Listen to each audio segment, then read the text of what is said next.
இந்த ஆப்ளிகேஷன் அல்லது ஒப்ளைஜ் இந்த சொற்களுக்கு என்ன பொருள்? இப்ப நீங்க இன்னாருக்கு ஒரு உதவி செய்யணும் அல்லது ஒரு வேலை அவங்களுக்காக நீங்க செஞ்சு கொடுக்கணும்.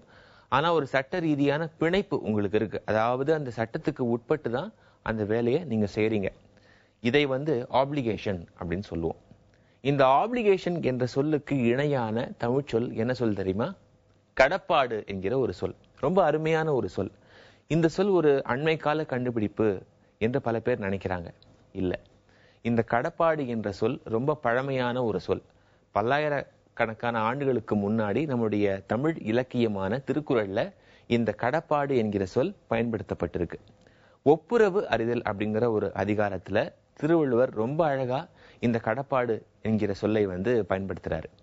கைமாறு வேண்டா கடப்பாடு மாறி மாட்டு எந்நாற்றும் கொலோ உலகு. இதுதான் அந்த குறள். அதாவது மழை இருக்கு. மழை உங்களுக்கு தெரியும், வாரி வழங்கக்கூடியது.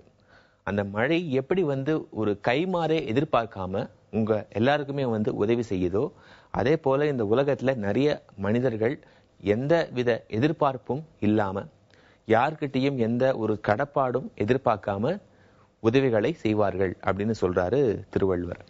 கிராட்டிடியூட் அப்படிங்கிற ஒரு சொல்லும் இருக்கு. நன்றி உணர்ச்சி அப்படிங்கிற அந்த பொருள். இந்த கிராட்டிடியூட் என்ற பொருள் படும்படியாக கூட இந்த கடப்பாடு என்கிற சொல் பயன்படுத்தப்படுது.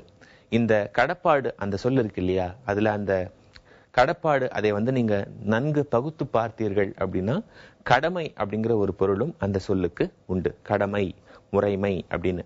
இப்போ அந்த ஆப்ளிகேஷன் என்ற சொல்லுக்கு நான் சொன்ன அர்த்தம் உங்களால தொடர்பு படுத்தி பார்த்துக்க முடியும் அப்படின்னு நான் நினைக்கிறேன். இன்றைய மொழியறிவோம் பகுதியில நிறைய சுவையான தகவல்களை பார்த்தோம்.